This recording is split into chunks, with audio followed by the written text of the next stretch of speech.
தொடக்க நூல் அதிகாரம் 45. யோசேப்பு தம்மை தெரியப்படுத்துதல். அப்பொழுது யோசேப்பு தம் பணியாளர் அனைவர் முன்னிலையிலும் இதற்கு மேல் தம்மை அடக்கிக் கொள்ள முடியாமல், எல்லோரும் என்னை விட்டு வெளியே போங்கள் என்று உரத்த குரலில் சொன்னார். யோசேப்பு தம் சகோதரருக்கு தம்மை தெரியப்படுத்தும் பொழுது வேற்று மனிதர் எவரும் அவரோடு இல்லை. உடனே அவர் கூக்குரலிட்டு அழுதார். எகிப்தியர் அதை கேட்டனர். பார்வோன் வீட்டாரும் அதை பற்றி கேள்விப்பட்டனர்.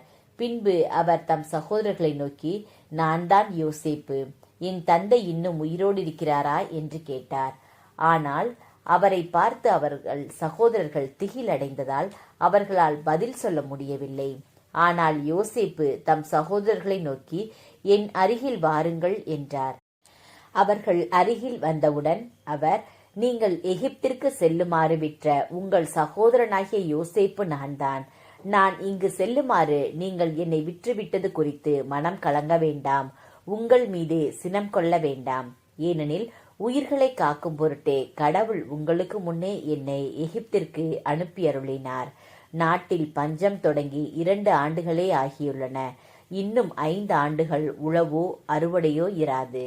ஆதலால் உலகில் உங்களுள் எஞ்சி இருப்போரை பாதுகாக்கவும் பெரும் மீட்புச் செயலால் உங்கள் உயிர்களை காக்கவும் கடவுள் உங்களுக்கு முன் என்னை அனுப்பி வைத்தார். என்னை இங்கு அனுப்பியது நீங்கள் அல்ல, கடவுள்தாம்.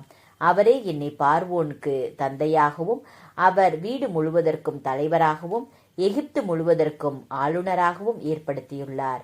நீங்கள் என் தந்தையிடம் விரைந்து சென்று அவருக்கு சொல்லுங்கள், உங்கள் மகன் யோசேப்பு தெரிவிப்பது இதுவே, கடவுள் என்னை எகிப்து முழுவதற்கும் ஆளுநராக நியமித்துள்ளார். எனவே காலம் தாழ்த்தாமல் என்னிடம் வாருங்கள்.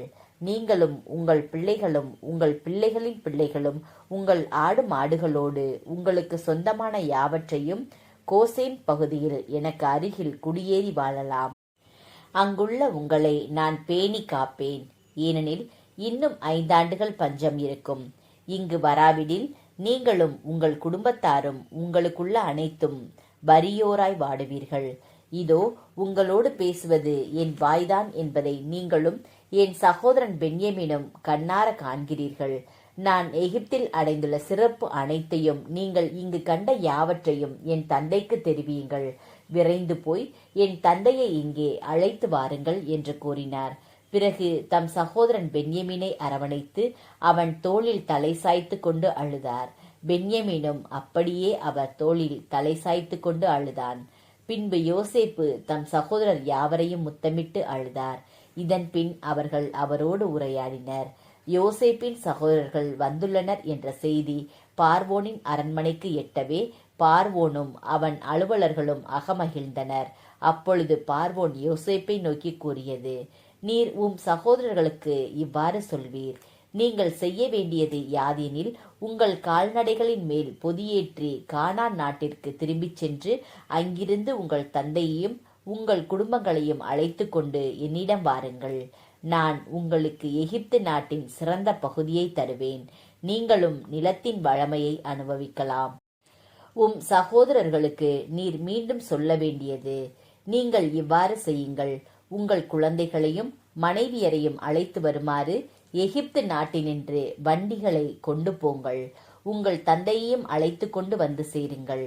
உங்கள் தட்டுமுட்டுகளை பற்றி கவலைப்பட வேண்டாம். ஏனெனில் எகிப்து நாட்டில் சிறந்தவையெல்லாம் உங்களுக்கே உரியவையாகும். இஸ்ரேலின் புதல்வர்கள் அவ்வாறே செய்தனர். பார்வோன் கட்டளையிட்டபடி யோசேப்பு அவர்களுக்கு வண்டிகளையும் வழிக்கு உணவு பண்டங்களையும் கொடுத்தார்.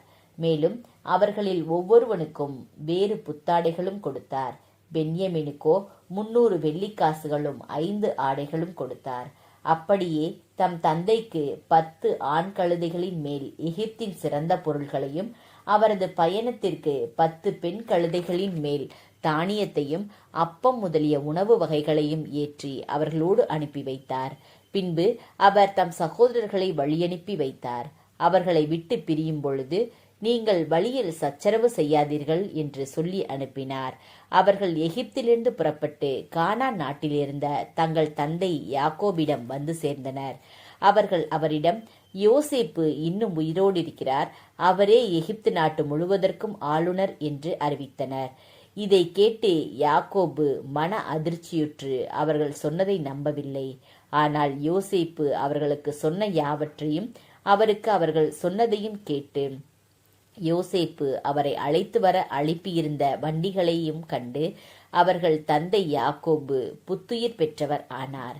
இறுதியில் இஸ்ரவேல், என் மகன் யோசேப்பு இன்னும் உயிரோடு இருப்பது ஒன்றே போதும், நான் இறக்கும் முன் சென்று அவனை காண்பேன் என்றார்.